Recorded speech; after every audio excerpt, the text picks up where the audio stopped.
So, in this video, we will revise be or do. Revision қайталау. Be болу or немесе do жасау. Қайсысын қолданамыз? Және for vocabulary, we have music, музыка, and we have e sound. И краткий дыбысы соған балама.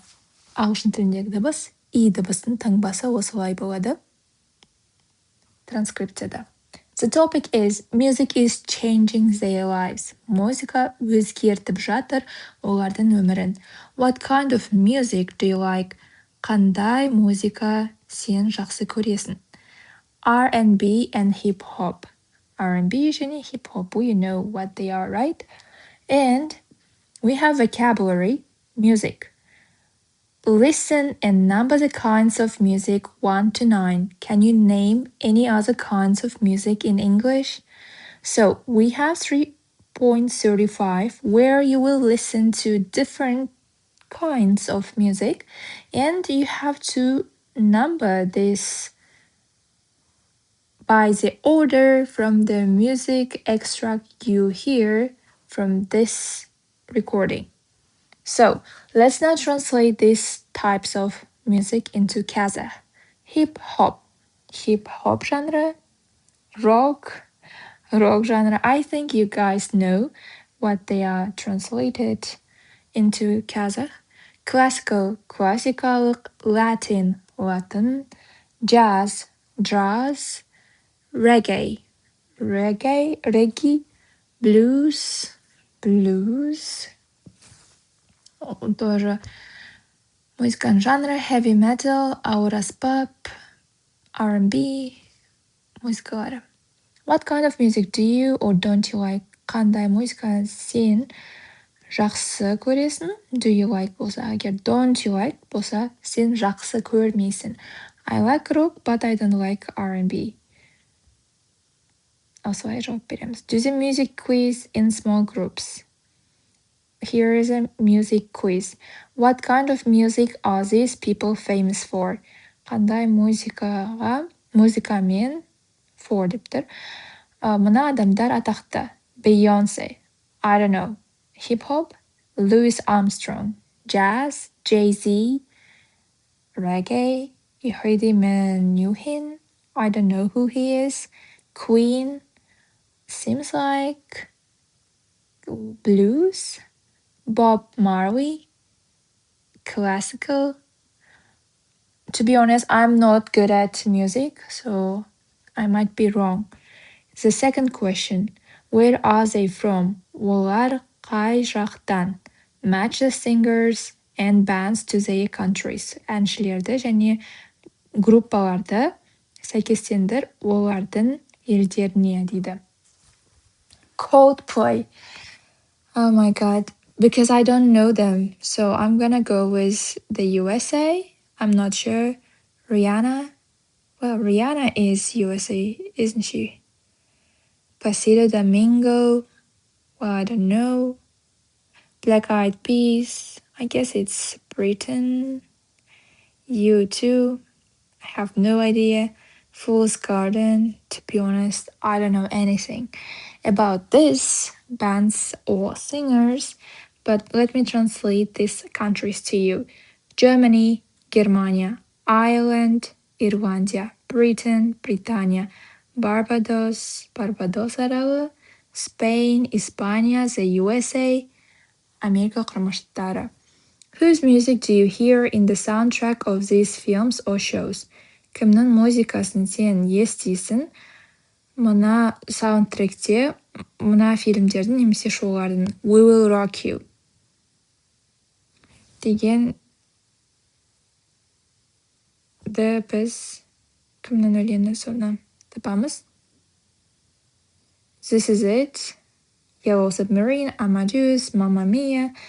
Alright, it's really hard for me to do this quiz because I know nothing about music, but only the songs that I like, but these songs, and there are so many songs. It's impossible to know everything. Now let's do grammar. Circle the right words.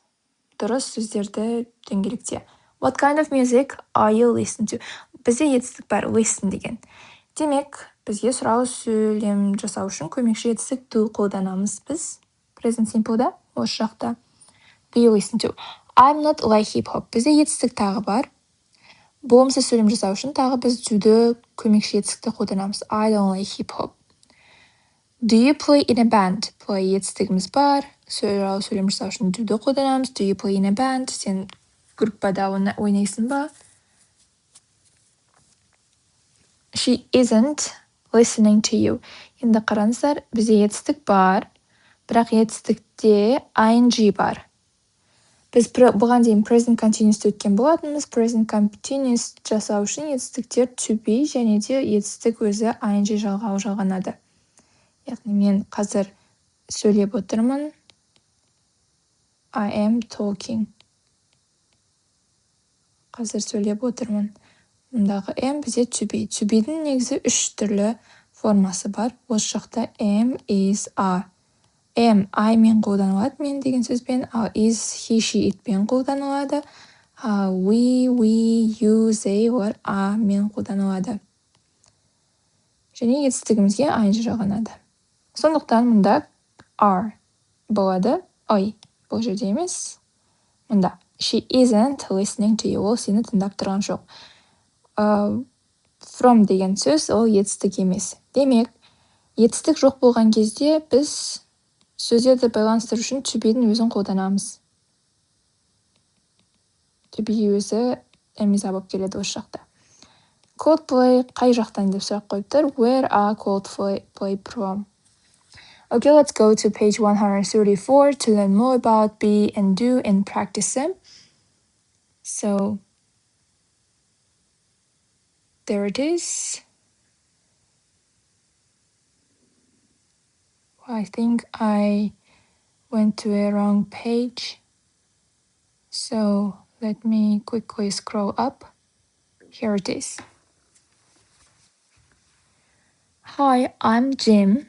She isn't very friendly. Are you German? Сәлем, мен Джиммін. Ол өте дружелюбный емес. Сен неміссің бе? Мұнда ережесі жазған. We use be as a main verb. Be'ді қолданамыз негізгі етістік ретінде. Мінекей, мына сөйлемдердің барлығында to be'дің қызметі негізгі. Яғни онсыз сөйлем жасалынбайтын еді. Екінші. We also use be to form the present continuous. Be here is an auxiliary verb. Біз сондай-ақ қолданамыз be'ді формасын жасау үшін present continuous'тың. Be мұнда көмекші етістік. Мысал, I can't talk, I'm driving. Бізде негізгі етістік drive, машина айдау, бірақ оны көмектесіп present continuous формасына ауыстырып тұрған to be етістігі. Сондықтан ол көмекші етістік бұл жерде. They aren't working today. Олар бүгін жұмыс жасап жатқан жоқ. Жұмыс істемейді немесе is it raining? Жаңбыр жауып тұр ма? Now let's talk about do or does. We use do or does and don't or doesn't to make questions and negatives in the present simple. Біз қолданамыз do немесе does'ты және don't немесе doesn'тты жасау үшін сұраулы сөйлемдер және болымсыз сөйлемдер present simple қарапайым осы шақта. Мысал, do you speak English? Сұраулы сөйлем. Do'сіз біздің сөйлеміміз жалпы қарапайым сөйлем. You speak English. Сен ағылшынша сөйлейсің болады. Бірақ бізге сен ағылшынша сөйлейсің бе деген сұраулы сөйлем жасау үшін бізге do көмекші етістігін алдына қоямыз subject'тің. Where do they live? Қайда олар өмір сүреді? Немесе сұрау болымсыз сөйлем. They don't have children. Яғни have бар болу. Егер they have children болса, оларда балалар бар. Оны болымсыз қайнадыру үшін біз not деген сөзді қосамыз, бірақ not'ты қай сөзге қосамыз? Құр өзін жаза салуға болмайды. Do'ды қоямыз алдына. Сол do'ге біз not'ты жалғаймыз. Сол кезде қысқарып don't болады. Ал енді does, қай кезде does? Does ол he, she, it кезде. Бұған дейін егер де естеріңізде болса, present simple'да етістікке s жалғайтын едік. Мысалға, мен оқимын кітап, I read a book. Бірақ егер ол ол болатын болса, жекеше түрдегі, үшінші жақтағы. Ағылшын тілінде ондай 3 түрлі сөз бар. Ол балаға айтылады, ол қыз балаға айтылады, ит жануарларға, заттарға ит, ол деп те айтылады. Солар етістікке с жалғанады. Енді көмекші етістік болған кезде, бұл с сол көмекші етістік доға өтіп кетеді де, ол do doesға айналады. Енді do'дың қолданылатын жеріне does'ды қолданамыз. He, she, it кезінде. Okay? So, does your sister have a job? Your sister дегенде she мен алмастыруға болады. Үшінші жақта ол деген сөз. Сондықтан does. What does your father do? Сенің әкең не жұмыс жасайды? Alan doesn't like jazz. Alan jazzды ұнатпайды. Remember Asi and Kwasi. Бізде болған дейін Asi, Kwasi деген болатын сұрау сөйлемдердегі сөздердің орын тәртібі. Бұндағы A бізде auxiliary деген сөз, көмекші деген сөз. S бұл жерде subject, яғни бастауыш, кім не деген сұраққа жауап беретін сөз. Және E бізде infinitive, яғни етістіктің негізгі формасы. Q деген біздің question word деген сөз, яғни сұрауы сөз. Егер сұрауы сөз болса сөйлемде, ол міндетті түрде бірінші жасалады сұрауы сөйлемдерде. Okay, now let's read this chart. Do as a main verb. Do, как, негізгі етістік дейді. Негізгі етістік. Remember, we also use do as a main verb. Есінде сақта, біз сондай қолданамыз do'ды как главный глагол. I'm doing my homework. Мысалы, мен жасап жатырмын, менің үй тапсырмамды. Бұл жерде жасау деген do'дың негізгі мағынасы. Ол сол мағынасында қолданылып тұр сөйлемде. Мен жасап жатырмын деп. Does he do the housework? Ол жасайды ма үй шаруасын дейді. Okay, that's enough. Now let's do some practice here. Like C, A, and B, you can do it yourself. And now we're gonna go to the main page back to finish this lesson.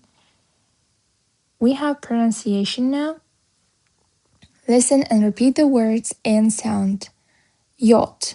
Яхтаны біз yacht деп оқимыз, себебі мұндағы wow is pronounced like E. Yacht. Yes, you, yellow, сары, young, жас, your, сенің, yoga, year, жыл.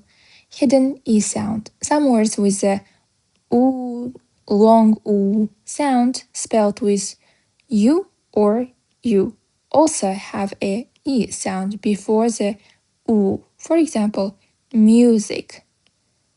Music, яғни music дейміз. Music деп айтамыз. Мидан кейін И деп салады. Music. Listen and repeat the sentences, then practice saying them. That young musician plays beautiful music.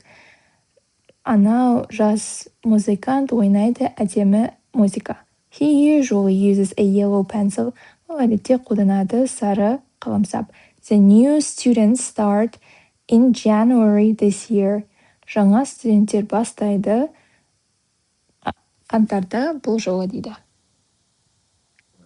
Okay, speaking. Read the music questionnaire. Музыкалық анкетаны оқы. Complete the questions with are or do. Сұрақтарды толықтыр а немесе домен. Complete question 6 with the names of 6 musicians or bands you either love or hate. Толықтыр сұрақты 6-шы бірге есімдермен 6 музыканты немесе группаның сен немесе жақсы көретін, немесе жек көретін дейді. Okay, the music questionnaire. A big fan of a singer or band. Мұнда етістік жоқ, демек to be етістігі қолданылады, етістік жоқ жерде. Are you a big fan of a singer or band? Сен үлкен фанатсың ба, қандай да бір әншінің немесе группаның. Okay, are you a member of a fan club or forum? Сен мүшесің бе фанат клубының немесе форумның. How often, мұнда етістіктер бар, сондықтан do'ды қолданамыз. Do you go to concerts or gigs? Қаншалықты жиі сен барасың концерттерге және кештерге, яғни кішігірім концерттерге. Мысалға барларда музыканттар өздерінің концерттерін береді, соларды gigs деп айтады. Go dancing, билеуге барасың. Watch MTV, музыкалық канал. Or other music channels, басқа музыкалық каналдар. Download music, музыка тарту. Look for song lyrics on the internet. Іздеу өлеңдердің сөздерін интернетте. Sing karaoke, караоке айту. How do you usually listen to music? Сен қаншалықты, how do you usually, яғни қалай сен әдетте тыңдайсың музыканы дейді. On the radio, радиодан. Online, on your iPod or MP3 player. On CDs, дискеттен. What kind of music do you like listening to when you are? Сен ұнатасың, like деген сөздер етістік, сондықтан do етістігі қолданады көмекші алдына. Ұнатасың тыңдағанды кезде сен sad, мұңайған кезде. When you are happy, бақытты кезінде. When you are stressed, стрессте кезде. Are you listening to a particular song or a piece of music a lot of the moment?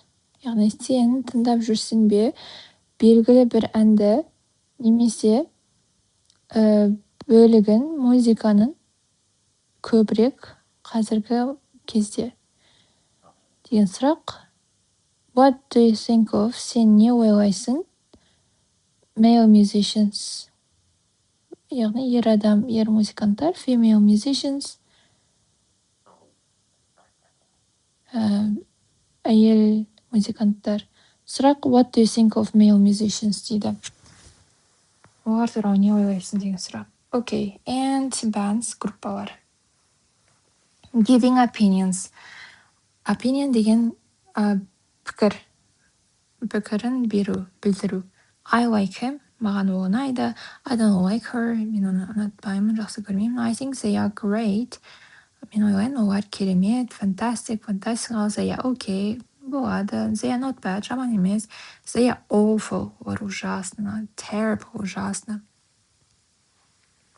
Екеуі де ужасно болып аударылады. Take turns to interview a partner with a music questionnaire. Ask for more information. Do you have similar musical tastes? Яғни take turns, яғни кезек алыңдар, кезектесіп интервью алыңдар партнерінен. Бұл музыкалық анкетаны. Сұра, көбірек ақпарат. Сендерде бар ма ұқсас музыкалық taste, вкус дейді. Now reading. Do you play a musical instrument? Сен ойнайсың ба музыкалық аспапта? What? Не? Do you enjoy playing it? Сен ұнатасың ба оны ойнағанда? Read the article. How is music changing the lives of young people in Venezuela? Мақаланы оқы, қалай музыка өзгертіп жатыр өмірін жас адамдардың Венесуэлада. Music is changing their lives.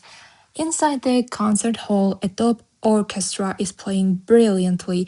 The young conductor, Gustavo Dudamel, is one of the best in the world. But we are not in New York, London, or Vienna. We are in Caracas, the capital of Venezuela. The orchestra is a Simon Bolivar Youth Orchestra, and its conductor and young musicians come from the poorest families in the country. They are a product of El Sistema, the system in Spanish. A project started in 1975 to save poor children from crime and drug addiction through classical music. Today, more than 270,000 young Venezuelans from the barrios, poor areas in Caracas, are learning to play instruments. They practice Beethoven and Brahms instead of learning to steal and shoot.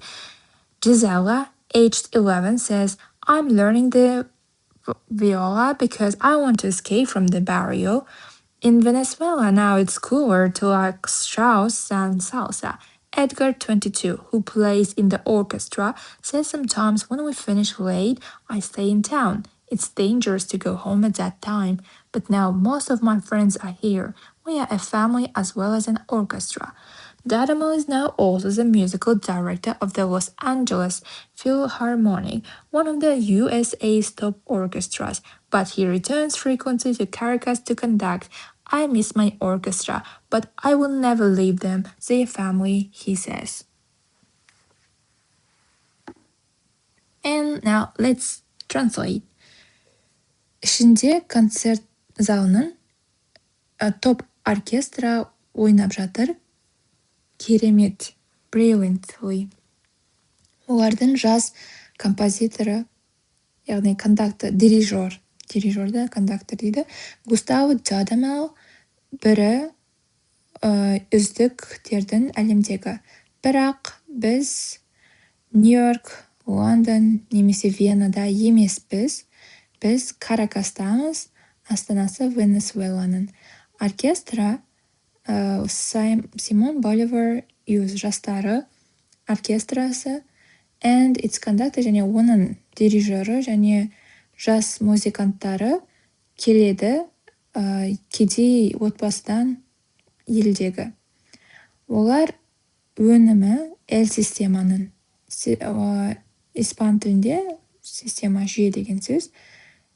Проект басталған 1975 жылы сақтау үшін кедей балаларды қылмыстан және есірткі тәуелділігінен через классикалық музыка арқылы. Қазіргі кезде көбірек чем 270 мыңнан аса жас венесуэландықтар барриостан, яғни барриос ол кедей аймақтары Каракастағы үйреніп жатыр ойнауды аспаптарда. Олар практика жасайды, Бетховенді және Брахмсты орнына үйренудің ұрлауды немесе және атуды.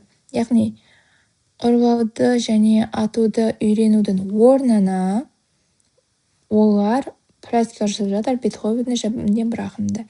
Жизела 11-де айтады, мен үйреніп жатырмын виоланы, себебі мен қалаймын қашуды барриодан, яғни кедей аймақтан. Венесуэлада қазір ол күштірек, яғни круче. To like Strauss and salsa. Страусты жақсы көру сальсаға қарағанда. Эдгар 22 жаста, который играет, ойнайтын оркестрада айтады, кейде біз бітіреміз кеш, кейде біз кеш бітірген кезде мен қаламын қалашықта. Ол қауіпті, яғни не қауіпті, үйге бару, to go home. At that time, сол уақытта. Бірақ қазір көптеген менің достарым мұнда. Біз отбасымыз сондай-ақ as well as оркестрамыз. Дадамел қазір сондай-ақ музыкалық директор Лос-Анджелес филармониясында және де ақштың топ оркестраларының бірі. Бірақ ол оралады жиірек Каракасқа дирижерлік жасау үшін.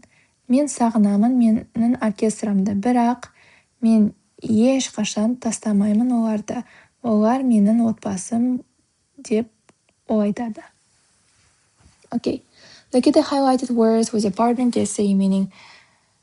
Белгіленген сөздерге қара және партнермен мағынасын тап дейді. Концерт залы, оркестра, кондактор, дирижер, практика жасау, виола, музыкалық аспап. Do you know any of the projects to help poor children? Сен білесің бе, қандай да бір басқа проектілерді көмектесу үшін кедей балаларға дейді сұрақ. Writing. Page 113 an informal email. Неформальный email. You are going to write a similar email to a pen friend. Сен жазайын деп жатырсың. Ұқсас электронды хат to a pen friend. Яғни pen friend деген біреумен хат алмасатын адамды біз pen friend деп айтамыз. Let's go and see what kind of informal email it is. And then we'll finish. So we have this informal email. Жазған кезде, Hi Stefan, my name is Chiara. I'm 19 and I'm from Milan, In Italy, I'm a receptionist at a hotel. I'm studying English because I need it for my job. I live with my parents and my brother and sister. My father is an architect and my mother works in a clothes shop. My brother and sister are at school. I don't have very much free time because I work 6 days a week. I usually go shopping on my day off. In the evening, I like listening to music or chatting to friends. I really like hip hop. Do you like it? Please write them. Best wishes, Chara. Okay. Now, informal emails. Оларда не бар екен? Beginning, басталуы, hi деп және атын айтамыз тек қана. Яғни формальды емес болғандықтан. Ал егер формальды болатын болсақ, hello дейміз немесе dear, құрметті деп бастаймыз, иә. Амда қарапайым формальды емес, сондықтан солай. Сәлем. Middle, ортаңғысы, use contractions, яғни біз қысқарта аламыз сөздерді. I'm from Milan. And аяқталуы, best wishes, all love деп жақсы досымызға тілей алады екенбіз. Окей. Дәл осылай, осыған ұқсас, сіздер хат жазсаңыздар, өздеріңізге практика болар еді. That's it for this lesson. Thank you so much for your attention and